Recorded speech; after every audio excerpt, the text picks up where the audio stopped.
Welcome back. He's the most prominent example of user-generated content the World Wide Web has ever known. Osama bin Laden has made more than 30 videos since 9/11. His most recent was posted on a website and then pored over by analysts working for intelligence agencies and news organizations alike. All of them are looking for clues on bin Laden's whereabouts and his plans for al-Qaeda. These days, bin Laden sends an odd mix of messages, appealing to Americans to convert to Islam and issuing a declaration of war against President Musharraf just as Pakistan prepares for elections. Our focus on this story, what bin Laden is saying and how that message plays out in global media. Bin Laden's been out of sight for almost 3 years, but now he's back with a new rhetorical repertoire. I'm convinced that bin Laden must read blogs, or if he doesn't read blogs, I think he probably gets fed ideas from blogs. On this latest message, bin Laden talked about global warming, the Kyoto Protocol, subjects that are popular with bloggers. He also touched on the struggling U.S. economy, even rising interest rates, and he had some recommended reading for people in the West. He references writers who are popular in the blogosphere. So, for example, Robert Fisk is an independent journalist, as many people will know. He's become internationally famous as a result of the blogosphere. Journalists love having their names dropped by famous people, but would you really want Osama bin Laden doing PR for you? When he said, I think the words were, if the White House wants to know what what al-Qaeda thinks, they have only to ask Robert Fisk. I did say, thank you very much, Osama bin Laden. That I really needed. Thank you so much. I'm saying this very cynically. The idea that Osama bin Laden is sitting there scouring the internet, looking for all the kind of left-wing comments that he can and saying, oh look, this is a really good idea. I could justify what we're doing like that. And I think this is really absurd. But wait a minute. Bin Laden also used his latest video to endorse the writings of one of America's best-known left-wing writers, Noam Chomsky, who has been withering in his criticism of the Bush administration. Al-Qaeda, political movement, terror group, or book club? One of his tasks now is continually to tell us what books we should be reading. Now he says we should read Noam Chomsky. He's always advising us to read certain books in the way that Oprah advises her guests to read certain books. Bin Laden is the Oprah Winfrey of the Islamic world. Bin Laden has also mentioned things that sound like scenes from Michael Moore's film Fahrenheit 9/11. It's unlikely, I think, that bin Laden would have watched a DVD of Fahrenheit 9/11. The idea that he has a DVD player in his cave is probably stretching things. Unless he's downloading films straight to his hard drive. There's the bin Laden video, and then there's the coverage it provokes. It used to be the videos were delivered to Al Jazeera, which aired them first. Technology has changed that too. People around him obviously now understand the power of the internet, and so they don't need Al Jazeera or CNN anymore. They can just, post their stuff on the internet, uncensored, unedited, and get their message out that way. Then the news media start feeding on it. What's interesting is that it seems that U.S. news channels spend more time on them than Arabic channels do. Jalal Ghazi, a media analyst based in the U.S., says that CNN devoted more coverage to the latest tape than any Arabic channel, and that Fox News spent more than an hour talking about the message, compared to just 10 minutes on Al Jazeera. I think across the Western world there's been an almost hysteria over the bin Laden video. The tape is a reminder about the dangerous world in which we live. I think that's the irony here, is that what we see with the bin Laden videotape, we really see the administration and pundits who are supporters of the administration almost working hand in hand. Reminder about the dangerous world in which we live. It's a stark reminder of the ongoing terror threat. Tape is a reminder. A stark reminder that 6 years after the 9/11 attacks. We must work together to protect our peoples.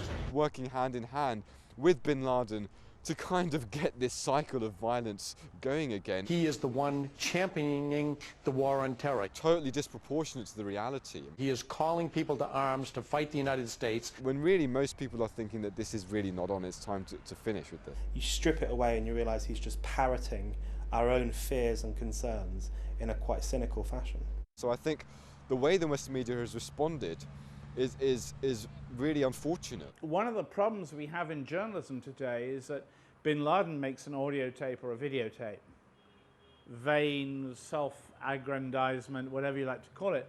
But all we say is it him? Is he still alive? Is he alive? Did he shave his beard? Did he color his beard? This time the beard is black, not streaked with gray. Where is he? Is he in Badakhshan? Is he in Kazakhstan, Uzbekistan? We don't listen to what he says. However, as the mainstream media agonize over what shade of hair dye he is using, inhabitants of the web are proving to be more cynical judges of the bin Laden brand. Barakna. To any English-speaking infidels watching this, I just wanted to say that I'm still alive and very scary. I said I'd release a video for the 6th anniversary, and I'm a man of my words. If you think this is a fake, you're completely crazy. Probably one of those crazy conspiracy theorists your President Bush warns you about. You can't fake videos. Forget all this nonsense about corruption. Corruption is impossible. More Global Village voices now and their take on Osama bin Laden and the media. I think Osama bin Laden is online, probably has his own MySpace, probably on Facebook. You never know. I mean, I've got Saddam Hussein on Facebook, even though he's dead. I think that Osama bin Laden, just because he's who he is, does not mean that he's not going to be online. I mean, my father, who was born in 1933, uses the internet. Just because someone is on the run doesn't mean that they're not going to be online. Many people tend to forget that this man comes from a very well-off family. He's well-traveled. He has been to the West. He understands the West very well. Is he trying to appeal to Western audiences? I don't think so. You know, unless he wears a tie, dyes his hair blonde, puts on blue contact lenses.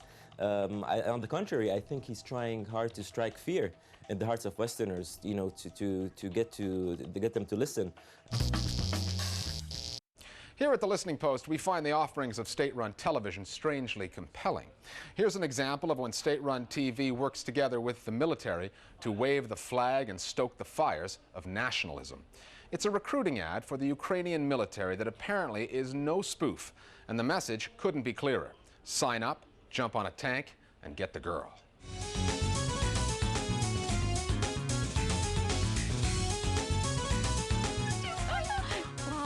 Покатаєш? На край світу. А бензину вистачить? Повний бак.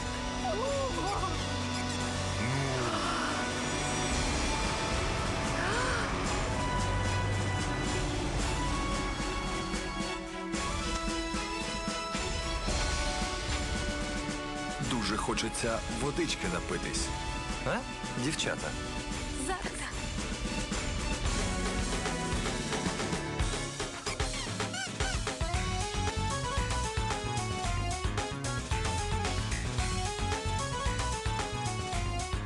Коли ж додому? А ми і так дома. Ввечері в клубі. Після роботи. Якої роботи? Звичайної. Контракт. Який контракт? Шлюбний чи що? Військовий. Поки що.